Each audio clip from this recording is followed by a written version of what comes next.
All right. Acute renal failure by me. Okay. Some important definitions are catabolism, which is the destructive metabolism.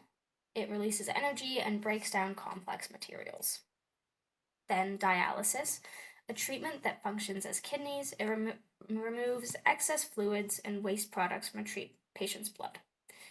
Uremia translates to urine in the blood and is characterized by electrolyte imbalances, metabolic abnormalities, fluid overload, and physiological changes.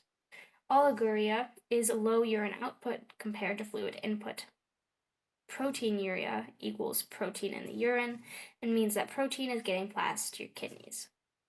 Hematuria equals blood in the urine and can mean that your kidneys are bleeding.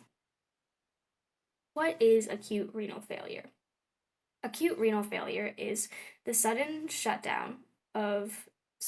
renal shutdown, typically following a metabolic insult or traumatic injury to the kidneys. The most prominent sign of ARF is oliguria, which is typically caused by blocked tubules and is often accompanied by proteinuria or hematuria. Other symptoms are anorexia, nausea, and lethargy. The images I have here are the progressions of kidney failure and what kidney failure looks like in a cross section of your kidney. Pathophysiology of acute renal failure. Acute renal failure can have many different causes, and it often occurs a couple days after the cause.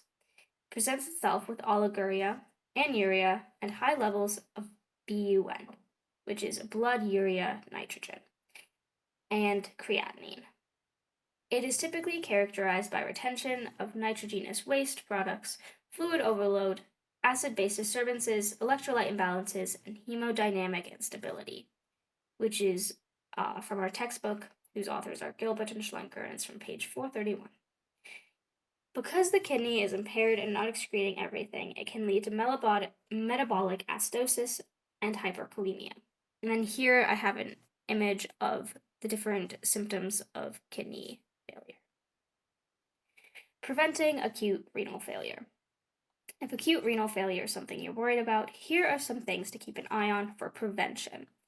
Monitoring your kidney function, keeping your blood sugar levels in the normal range if you have diabetes, avoid foods high in potassium and sodium, go to every regularly scheduled appointment with your healthcare provider, avoid using tobacco products, keep your blood pressure levels in a normal range.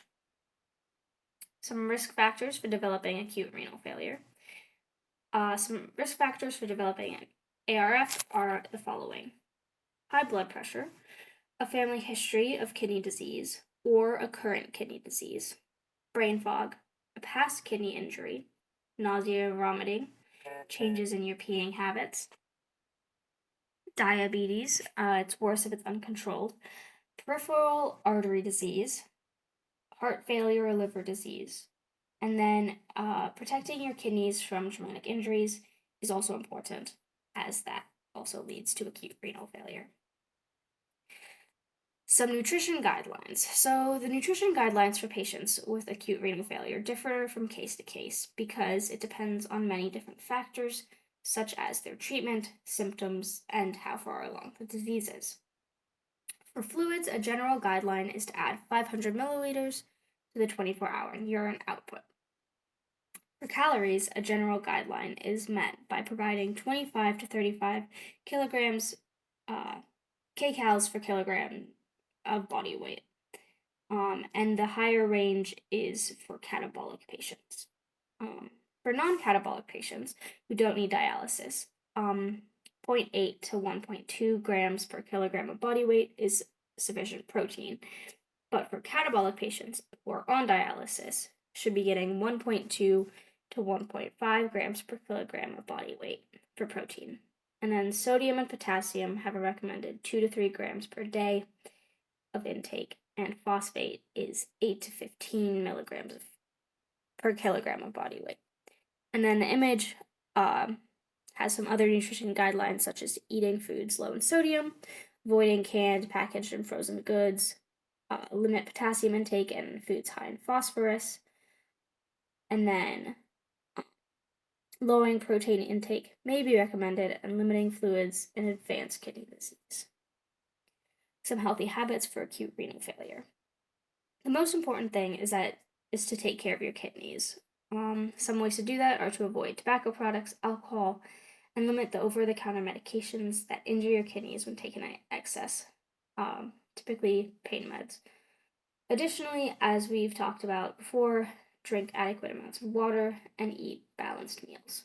And then the image has 7 different ways to keep your kidneys healthy, which is stay hydrated, follow a balanced diet, monitor blood pressure and blood sugar levels, exercise regularly, limit alcohol consumptions, avoid overuse of over-the-counter medication, and get regular health checkups.